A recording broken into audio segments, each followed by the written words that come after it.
Here's a question that should make every social engineer uncomfortable. If human society is so complex that no single mind can comprehend it, why do we keep pretending that experts and planners can redesign it? This is perhaps the most provocative question of our time, yet it's one we rarely dare to ask directly. We live in an age of technical expertise, where every social problem is met with calls for comprehensive solutions designed by specialists. But what if this entire approach rests on a fundamental misunderstanding of human knowledge itself? What if the very people who claim to know what's best for society understand the least about how societies actually work? Today, we'll explore why the question of who really knows what's best reveals the deepest flaws in modern political thinking. We'll discover why practical wisdom, accumulated through generations of experience, offers more reliable guidance than the most sophisticated planning. This isn't merely an academic debate, it's about whether we'll trust the accumulated wisdom of human experience or surrender our judgment to the illusion of expert omniscience. Chapter 1: The Rationalist Illusion, When Knowledge Becomes Dangerous. There exists in modern thinking a peculiar form of intellectual arrogance that I've spent decades observing and critiquing. It's the belief that human affairs can be understood and directed through the application of abstract principles and technical knowledge. This rationalist mentality assumes that politics is essentially an engineering problem: identify the desired outcome, apply the correct technique, and achieve predictable results. But this assumption reveals a profound misunderstanding of what political activity actually involves. Consider how we approach social problems today. Poverty. Design a welfare system. Educational failure. Implement standardized testing and performance metrics. Crime.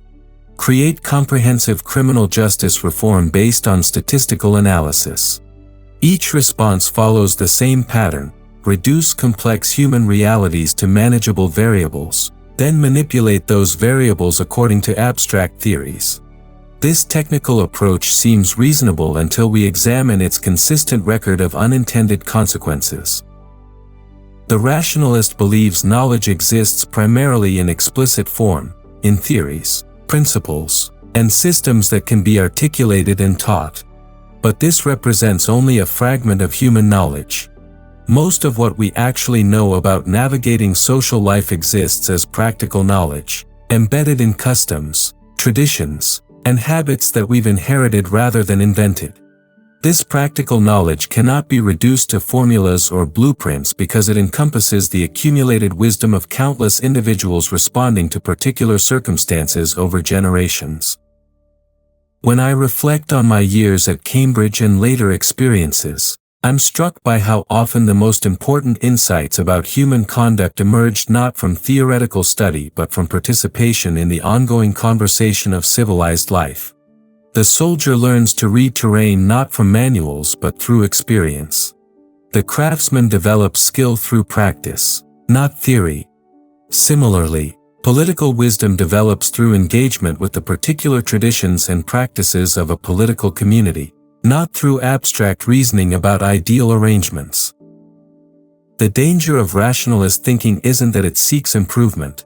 Improvement is often necessary and desirable. The danger lies in its assumption that we can understand complex social arrangements well enough to redesign them comprehensively. This assumption consistently leads to what I call the rationalist's paradox. The more ambitiously we attempt to improve society through comprehensive planning, the more likely we are to damage the delicate networks of relationship and custom that actually make social life possible. Chapter 2: The Wisdom Hidden in Tradition. When we ask who really knows what's best, we must consider an uncomfortable possibility. Perhaps the wisest guidance comes not from any individual or group of experts, but from the collective wisdom embedded in traditions that have evolved over centuries. This suggestion immediately provokes modern sensibilities trained to equate tradition with ignorance and change with progress. But such thinking reveals our own provincialism, the arrogant assumption that we understand more about human flourishing than all previous generations combined. Traditions represent something far more sophisticated than mere habit or unreflecting custom. They embody the distilled experience of countless individuals who faced real problems and developed workable solutions through trial and error across generations. Unlike abstract theories, traditions have been tested not in laboratories or academic conferences, but in the lived experience of actual communities. They survive not because they conform to logical principles, but because they work in practice. Consider the evolution of English common law, which developed not through rational planning but through the gradual accumulation of practical wisdom about justice and social order. Each legal precedent emerged from particular circumstances, yet over time these precedents formed a coherent system more nuanced and responsive than any code that could have been designed by legal theorists. The common law tradition embodies knowledge about human nature and social relationships that no individual mind could have conceived abstractly. Or consider the institution of constitutional government, which emerged not from political theory but from centuries of struggle between competing claims of authority. The checks and balances we associate with good government weren't designed by political scientists but developed organically as communities learned through bitter experience about the dangers of concentrated power. These arrangements embody practical wisdom about human nature that remains relevant regardless of changes in technology or social conditions. This doesn't mean traditions are perfect or beyond criticism. It means they deserve respect as repositories of tested knowledge about human affairs. When traditions prove inadequate to new circumstances, wise reform proceeds carefully, preserving what has proven valuable while adapting to genuine needs. The rationalist approach, by contrast, tends toward wholesale reconstruction based on abstract principles, often destroying valuable knowledge that cannot be easily recovered. The American founding generation understood this distinction well. They didn't attempt to create an entirely new form of government from theoretical principles alone. Instead, they drew heavily on English constitutional traditions, adapting inherited wisdom to new circumstances. The result combined respect for proven arrangements with necessary innovation, a model of prudent reform that preserved continuity while enabling change. When we ask who knows what's best, tradition offers a humble but compelling answer. Perhaps no one knows comprehensively, but the accumulated experience of many generations, tested through practice and refined through time, offers more reliable guidance than the theories of any contemporary expert, however brilliant. Chapter 3: The Expert's Dilemma: Technical Knowledge and Its Limits. Here lies the central confusion of our time. We've conflated two fundamentally different kinds of knowledge and assumed that excellence in one automatically qualifies someone for authority in the other. Technical knowledge, the kind possessed by engineers, scientists, and specialists, involves mastery of explicit techniques and principles within defined domains. Political knowledge, by contrast, involves the capacity to navigate the complexities of human relationships and social arrangements that resist technical manipulation. The economist who can model market behavior with mathematical precision may know very little about the practical art of governing a diverse community. The sociologist who can identify statistical correlations in social data may understand little about the lived experience of the communities being studied. The policy expert who can design elegant theoretical solutions may lack the practical wisdom necessary to anticipate how those solutions will actually function in the messy reality of political life. This isn't a criticism of technical expertise within its proper domain. The engineer's knowledge of bridge construction is invaluable when building bridges. The problem arises when we assume that technical expertise in one area qualifies someone to redesign entire social arrangements. The engineer who understands bridges doesn't automatically understand how communities form around transportation networks, how traditional patterns of settlement reflect accumulated wisdom about human needs, or how major infrastructure changes might disrupt valuable social relationships. Let me invite you to observe a telling distinction. Notice how technical experts typically speak with confidence about domains far beyond their expertise, while practitioners of political arts, successful legislators, judges, and administrators typically display more humility about their knowledge and more awareness of complexity and uncertainty. This pattern isn't accidental. Technical knowledge breeds confidence because it operates within controlled conditions and defined parameters. Political knowledge breeds humility because it operates within the endless complexity of human affairs. The expert's dilemma becomes acute when technical knowledge confronts political reality. The urban planner's rational design for housing projects may ignore how existing communities actually function. The educational theorist's systematic curriculum may undermine the informal relationships that make schools work. The public health expert's comprehensive program may fail to account for the cultural practices that give meaning to people's lives. This explains why so many well-intentioned reforms produce results opposite to those intended. The experts designing these reforms possess genuine knowledge within their technical domains, but they lack the practical wisdom necessary to understand how their interventions will interact with the complex web of relationships and customs that constitute actual communities. The solution isn't to reject technical knowledge but to recognize its limitations and maintain appropriate humility about what any individual or group can know about complex social arrangements. True political wisdom involves knowing when to defer to technical expertise and when to trust the practical knowledge embedded in existing arrangements and ongoing practices. Chapter 4: Education as Conversation, Beyond Technical Training. The question of who knows what's best becomes particularly acute when we consider education, for here we shape the very capacity to distinguish between genuine knowledge and mere information, between wisdom and cleverness. Contemporary education increasingly treats learning as technical training, the acquisition of specific skills and data needed for economic productivity. But this approach fundamentally misunderstands what education should accomplish in a free society. True education involves initiation into what I call the conversation of mankind, the ongoing dialogue through which human beings explore the deepest questions about existence, meaning, and proper conduct. This conversation includes literature, philosophy, history, and the arts, not because these subjects provide technical skills for employment, but because they cultivate the kind of judgment necessary for navigating life's complexities. Consider the difference between training and education. Training teaches specific techniques for achieving predetermined ends, how to operate machinery, follow procedures, or apply formulas. Training is valuable and necessary, but it cannot cultivate the capacity for independent judgment that free individuals require.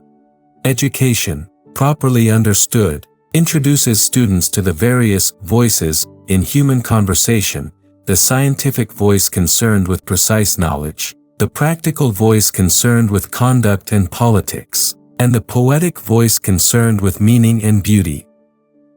The reduction of education to technical training reflects the same rationalist error we see in politics, the assumption that complex realities can be reduced to manageable components and systematically manipulated. Educational bureaucrats speak of learning outcomes, measurable objectives, and accountability metrics, as if education were an industrial process rather than a civilizing conversation.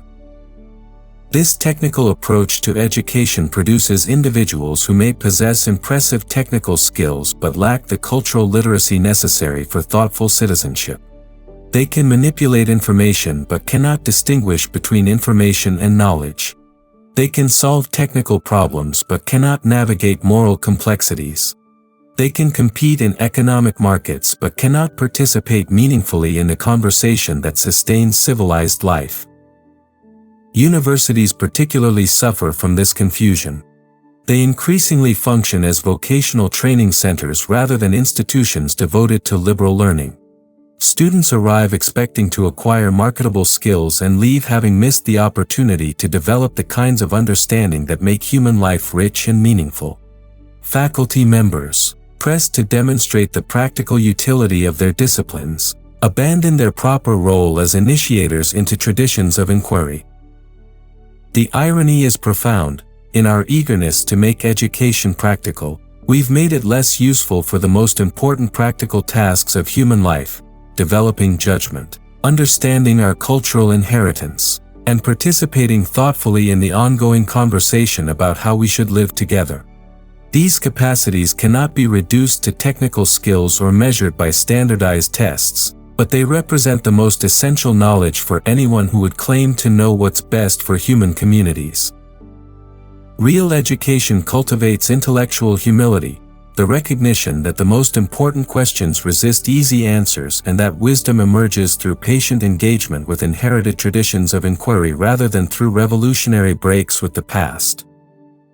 Chapter 5: The Individual and the Tradition, a Delicate Balance.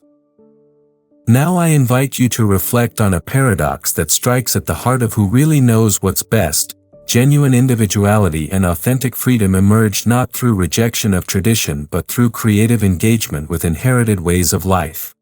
This seems counterintuitive to modern minds trained to see tradition and freedom as opposites, but careful observation reveals that the most original and creative individuals are typically those most deeply rooted in cultural traditions. Consider how this works in practice.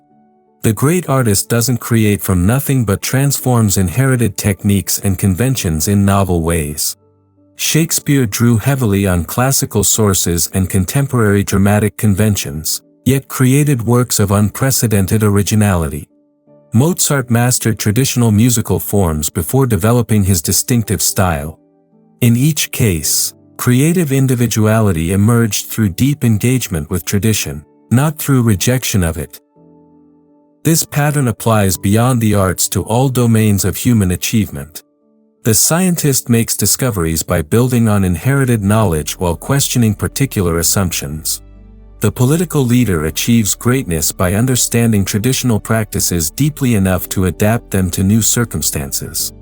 The educator cultivates student growth by introducing them to cultural inheritance while encouraging independent thought.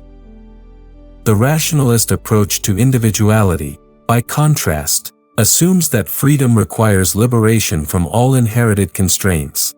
This produces not genuine individuality but mere eccentricity, behavior that appears original because it ignores rather than transcends traditional wisdom. Such pseudo-individuality typically proves sterile because it lacks the cultural resources necessary for sustained creative work. American society embodies this tension between individuality and tradition in particularly complex ways. Our founding principles emphasize individual liberty and self-determination, yet these principles themselves represent an inheritance from centuries of political development. The American experiment in self-government succeeded precisely because it combined respect for inherited wisdom about constitutional government with adaptation to new circumstances. Contemporary American culture increasingly emphasizes individual choice and self-expression while neglecting the cultural foundations that make meaningful choice possible. We celebrate diversity while undermining the cultural literacy that enables genuine appreciation of different traditions. We promote tolerance while abandoning the moral traditions that give content to tolerant attitudes. This creates what we might call the paradox of rootless individualism. The more we emphasize individual freedom divorced from cultural inheritance, the more we undermine the conditions that make genuine individuality possible. Without deep cultural roots, individual choice becomes arbitrary preference, and freedom degenerates into mere consumer selection among predetermined options. The alternative involves recognizing that true individuality develops through what I call the conversation of inheritance and innovation. Individuals achieve their distinctive potential not by rejecting their cultural inheritance but by engaging it so thoroughly that they can contribute something genuinely new to it. This requires both humility about what we inherit and confidence about what we might contribute. When we ask who knows what's best, we must consider that perhaps no individual knows comprehensively, but individuals rooted in rich traditions and engaged in ongoing conversation about their inheritance may develop the kind of practical wisdom that enables sound judgment about particular circumstances. Chapter 6: The Unintended Consequences of Well-Intentioned Planning. Perhaps nowhere do we see the limits of expert knowledge more clearly than in the persistent gap between planners' intentions and actual results. Every major social reform of the past century offers sobering lessons about how complex human arrangements resist technical manipulation, yet we continue to approach new problems with the same rationalist confidence that produced previous failures. Consider urban renewal programs that destroyed functioning neighborhoods in the name of improvement. The planners possessed genuine expertise in architecture, engineering, and public administration. They could demonstrate that new housing projects would provide better sanitation, more efficient transportation, and modern conveniences. What they couldn't understand was how existing neighborhoods functioned as communities, the informal networks of relationship and mutual support that gave meaning to residents' lives.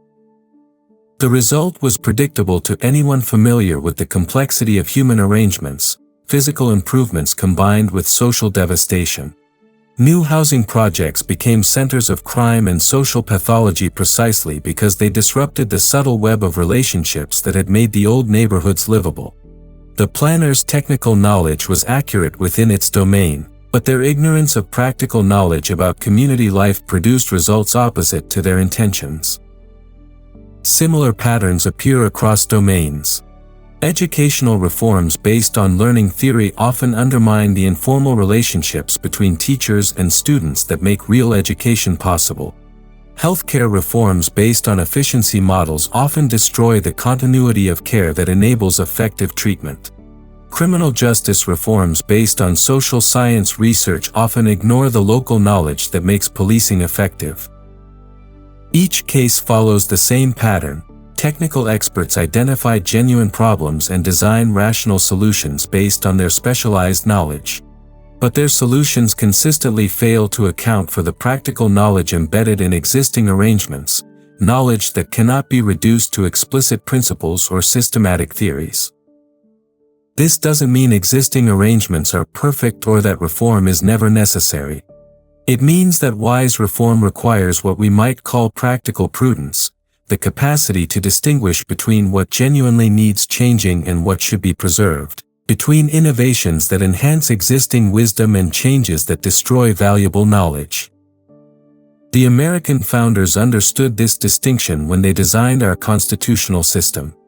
They didn't attempt to create an entirely rational system of government based on abstract principles. Instead, they drew on centuries of practical experience with constitutional arrangements while adapting inherited wisdom to new circumstances. The result combined innovation with continuity in ways that enabled both stability and change. Contemporary policymaking typically lacks this practical prudence. Problems are identified through technical analysis, solutions are designed by specialists, and implementation proceeds through bureaucratic mechanisms that ignore local knowledge and particular circumstances. The assumption is that technical expertise can substitute for practical wisdom about human affairs. But human communities are not machines that can be repaired through technical intervention. They are complex webs of relationship and custom that develop organically over time and resist comprehensive understanding by any individual or group. Attempts to manipulate these arrangements through technical planning consistently produce unintended consequences because planners cannot possibly understand all the relationships their interventions will affect. The alternative involves approaching reform with appropriate humility about what we can know and control, combined with respect for the practical knowledge embedded in existing arrangements. Chapter 7: Embracing Uncertainty, the Conservative Art of Practical Wisdom. As we apply these insights to contemporary American challenges, we discover that the most important political wisdom involves learning to live thoughtfully with uncertainty rather than pursuing the illusion of comprehensive control. This requires cultivating what I call conservative skepticism, not cynicism about the possibility of improvement, but humility about our capacity to understand and direct complex social arrangements. Consider how this applies to current debates about healthcare, education, and economic policy. Each domain presents genuine problems that require attention, but the typical response follows the familiar rationalist pattern: identify the desired outcome, design a comprehensive system to achieve it, and implement through centralized control. This approach consistently fails because it assumes we understand these domains well enough to redesign them systematically. Conservative skepticism suggests a different approach. Begin with careful attention to what currently works well, understand why existing arrangements developed as they did, and pursue incremental changes that preserve valuable knowledge while addressing genuine problems. This requires the kind of practical prudence that distinguishes between necessary adaptation and destructive innovation. In healthcare, this might mean strengthening the informal networks of care and community support that actually sustain human health, rather than focusing exclusively on technical medical interventions. In education, it might mean supporting the relationships between teachers, students, and families that make learning possible, rather than imposing standardized systems designed by distant experts. In economic policy, it might mean protecting the conditions that enable local communities to develop their own economic arrangements, rather than pursuing uniform solutions designed for abstract economic models. This approach doesn't reject the value of technical expertise but insists on its limitations. The medical researcher's knowledge of disease mechanisms is invaluable for treating illness, but it doesn't qualify that researcher to redesign entire healthcare systems. The educational psychologist's insights about learning processes are valuable for teaching practice, but they don't justify comprehensive curriculum reform designed by bureaucratic experts. What American political culture particularly needs is recovery of the distinction between technical knowledge and practical wisdom, between knowing how to manipulate particular variables and understanding how to navigate the complexities of human community. Our founders possessed this practical wisdom, which enabled them to create constitutional arrangements that balanced competing values and interests without claiming to solve political problems definitively. Contemporary American politics suffers from what we might call rationalist impatience, the demand for comprehensive solutions to complex problems, combined with intolerance for the ambiguity and uncertainty that characterize actual political life. Both major political parties participate in this error, offering competing systematic solutions rather than acknowledging the limitations of systematic approaches to human affairs. The alternative involves embracing what I call the conservative temperament, not adherence to particular policies or ideologies, but cultivation of the intellectual and moral qualities necessary for wise political action, humility about what we can know and control, respect for practical knowledge embedded in existing arrangements, and patience with the gradual processes through which human communities adapt to changing circumstances while preserving valuable traditions. Conclusion. So who really knows what's best?